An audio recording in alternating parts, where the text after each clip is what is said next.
Saíram nessa semana aí os vários capítulos de um lançamento de produto Apple, né? O próximo capítulo foi os desmontes, especialmente do Mac Studio e do Studio Display, que a gente não pôs as mãos ainda, mas surgiu uma novidade interessante nesse teardown aí do Mac Studio, que nem foi feito inicialmente pela iFixit, foi um outro canal do YouTube que desmontou e tal, mas logo depois teve uma má Maxtech, notícia. só para dar o crédito Boa, aí pro canal, Maxtech. boa. Os caras abriram o Mac Studio, não é fácil de abrir ele, não tem parafusinho e tal, você tem que ter ferramentas adequadas ali para abrir ele sem danificar, obviamente, e descobriram logo de cara que teoricamente seria possível fazer upgrade do SSD dele, do armazenamento do storage. E aí veio a má notícia depois. Resolveram testar isso na prática e o software, o sistema do Mac Studio bloqueia isso.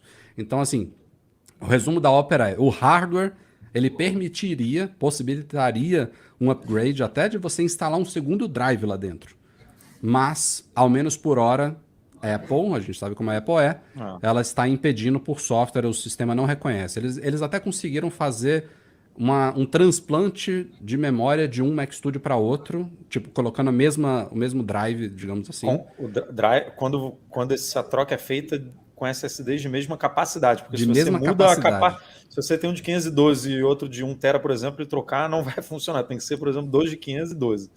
Pois Agora, é. só complementando aí o que você falou, isso é curioso, porque quando você vai comprar um Mac Studio, na página da Apple, ela está dizendo que o SSD, ele não é... User serviceable, né? Não dá para você não pode fazer upgrade, exatamente. Você tem que escolher o tamanho do armazenamento que você quer para o resto da vida ali no momento da compra. Por isso que isso chocou tanto, né? Quando o Maxtech lá abriu o Mac Studio, ele falou, pô, peraí, a Apple tá falando uma coisa, mas na verdade eu tô vendo aqui, ó, dá para trocar o slot, tudo. E aí rolou que foi confirmado depois pela iFixit, que realmente a Apple bloqueia por software, e aí a Apple ainda não se manifestou sobre o assunto, mas a grande possibilidade, a grande possível explicação para isso, né, Rafa e Omar, é para permitir que assistências técnicas façam o reparo, ou até mesmo possam fazer algum upgrade no futuro, se a Apple quiser, você quer fazer o upgrade? A gente libera, mas tem que ser ou numa loja da Apple, ou num centro de serviço autorizado Apple, pagando aqui a etiqueta Apple, né, o preço que a gente acha correto e justo oferecer, e aí eles têm uma máquina especial, um software especial que pode autorizar esse tipo de reparo, né? Mas por enquanto é isso aí. Só se você tiver dois SSDs iguais de Mac Studio, o que não faz, né, muito sentido financeiramente falando.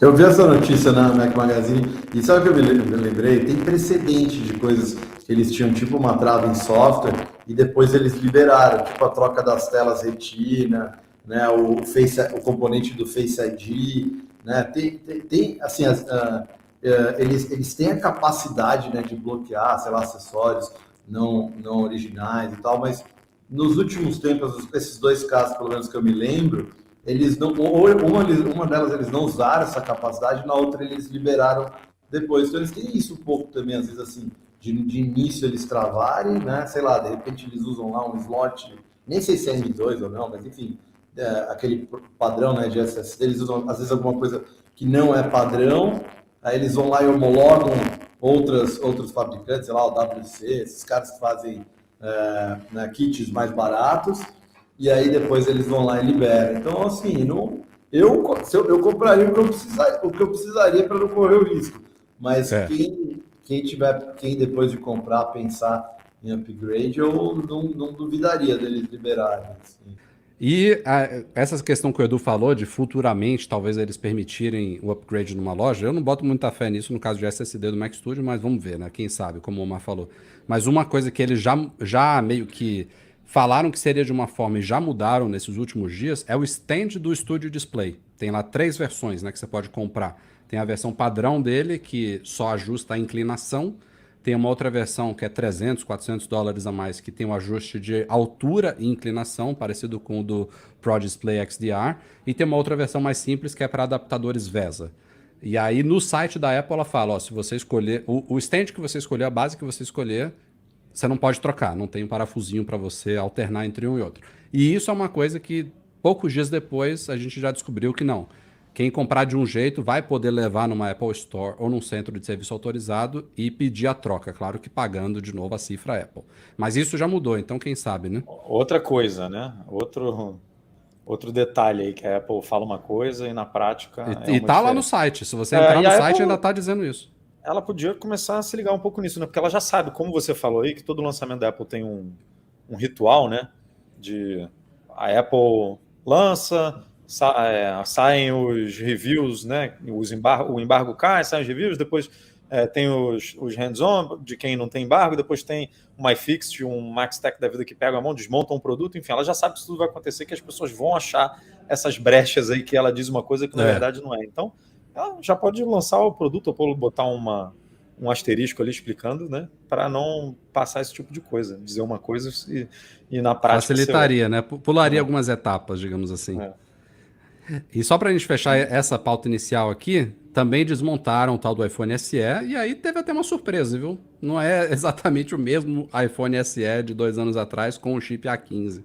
Mudou um tantinho de coisas lá dentro, tem uma bateria ligeiramente maior, não é nada demais, ainda não vai ser uma bateria muito boa, mas é uma bateria fisicamente um pouco maior, que combinada ao chip A15 deve dar uma autonomia de cerca de 2 horas a mais média para esse novo iPhone SE. Bem-vindo, mas nada de outro mundo. E aí teve também a questão do modem 5G ali dentro. Basicamente, tem vários componentes dessa nova geração que você nem pode instalar na anterior, porque mudou, conectou, mudou posição e tal. Então, por fora é a mesma coisa, mas eles tiveram até um trabalhinho, né, de fazer uma nova engenharia lá dentro. Então, E, se Deus quiser, a última com esse formato, né? Pô, tá na hora, né? Combinar que se tiver um iPhone SE de 4ª geração aí, que ele venha com um formatinho mais atual, né? Que a Apple dê adeus os consumidores formato merecem, que consagrou, né? Ela, né? Ainda falta um pouco para o iPhone, para o iPad já estão dizendo que pode estar próximo, né? A da Apple abandonar esse formato no iPad de... Agora eu estou na dúvida se é 10,12 ou 10,9, se eu confundo. 10,9, né? Não, ele é de 10,2 e vai virar 10,9. É isso, então. 10,9 é o iPad Air, né? Que é quase igual ao iPad Pro de 11. Exatamente. Então ele deve ganhar uma carcaça muito parecida com o Air aí, mas não vai ter chip M1, não vai ter nada disso, e aí a Apple vai abandonar de vez esse formato que a gente viu pela primeira vez no iPhone em 2007 e no iPad em 2010, ou seja, já tem aí 14 anos já, né? 15 anos. Desde a Next, né? Desde antes da época, elas estão tentando fazer o cubo que performa bem, que é legal, né? Eu acho que o Mac Mini, sem dúvida, né? Ele não é um cubo. Vamos começar por aí. Mas ele performava bem já.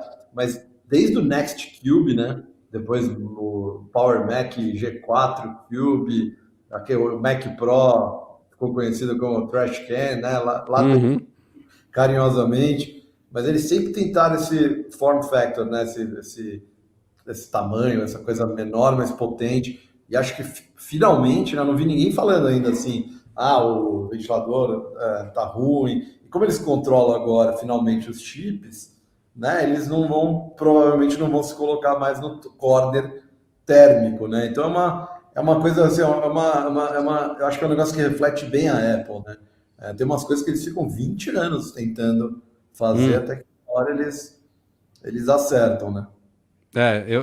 Eu acho que eles falaram na keynote da apresentação do Mac Studio, eles citaram que o Mac Pro ainda está vindo, justamente para tranquilizar a galera. Ó, a gente está dando um Mac super potente aqui, compacto. Sim. Mas se você quiser algo mais potente e possivelmente atualizável, porque ela corrigiu esse problema.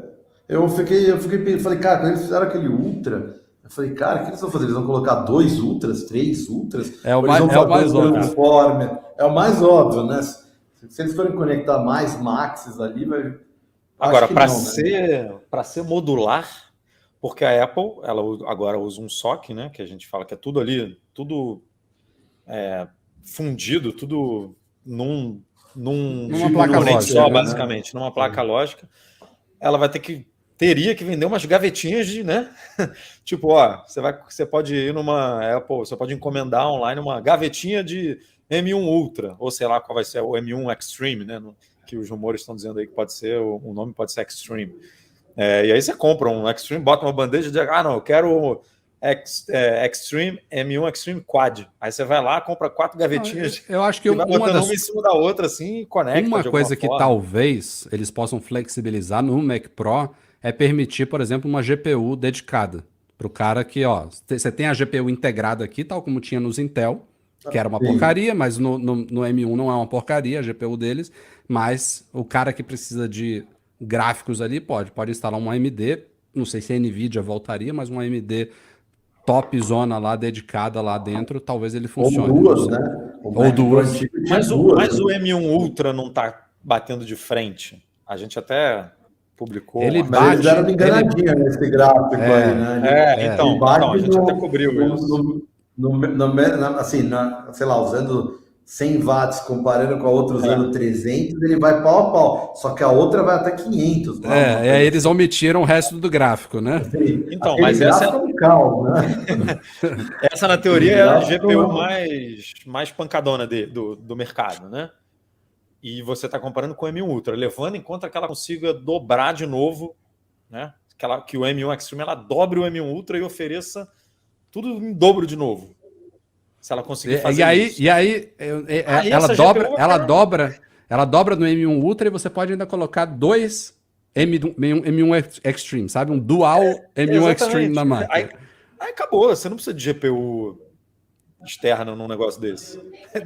Porque ela vai SSD é uma coisa que eu acho que eles podem flexibilizar também. Mas tem uma coisa, né, que a gente não pode esquecer. Você falou de NVIDIA versus AMD, mas, por exemplo, tem algumas instruções, né, de GPU que são proprietárias, tipo o CUDA, não sei se a AMD tem também. Então, assim, tem alguns softwares que são otimizados para algumas GPUs específicas, né? Sei lá, por exemplo, não está otimizado para o Metal, por exemplo, que aí vai aproveitar melhor as GPUs da Apple. Mas tem coisa, principalmente de AI, né, que acho que vai performar bem melhor daquelas RTX, essas placas loucas. Mas eu acho que vai ser uma coisa... Acho que você não vai ter que escolher... Assim, você vai ter que escolher, claro, mas você vai poder escolher qualquer coisa, porque se eles fizeram isso no MacBook Air, se eles fizeram isso no MacBook Pro, se eles fizeram isso no Mac Mini, pô, se você der mais 20 centímetros de altura para eles, acho que dá para fazer barulho ali. Dá mesmo.